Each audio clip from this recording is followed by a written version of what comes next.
এর দিন তানিয়া যথারীতি সকালে কলেজে পৌঁছালো, কিন্তু আজ তার মন একেবারেই আলাদা ছিল।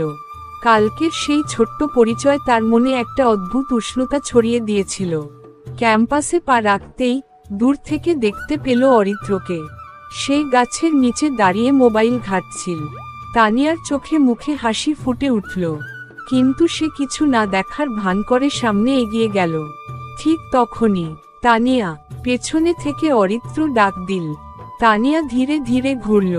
অরিত্র এগিয়ে এসে বলল, আজ তোমার প্রথম ক্লাস কোথায়? আমি নিয়ে যাব, চল। তানিয়া কিছু না বলে মাথা নেড়ে হাঁটতে শুরু করল।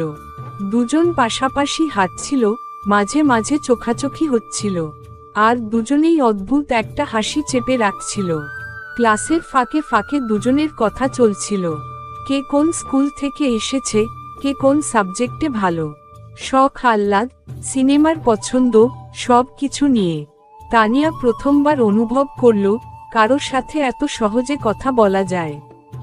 অরিত্র যেন ধীরে ধীরে তানিয়ার নরম স্বভাবের প্রেমে পড়ে যাচ্ছিল।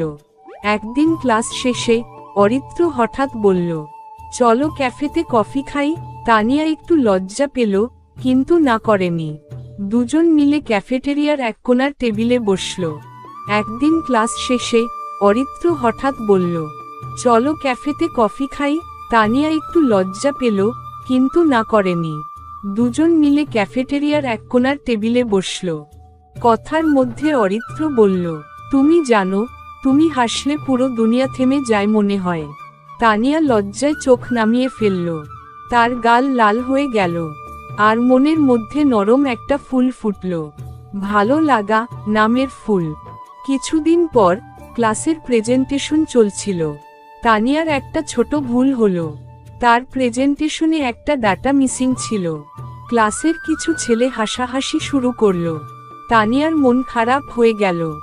অরিত্র বুঝতে পেরেও কিছু বলল না তখন। তার মনে হয়েছিল তানিয়া নিজেই হ্যান্ডেল করতে পারবে, কিন্তু তানিয়া ভেবেছিল অরিত্র পাশে দাঁড়ায়নি। সেই দিন তানিয়া অরিত্রর মেসেজের রিপ্লাই দেয়নি। অরিত্র অবাক হয়ে চুপ করে গেল।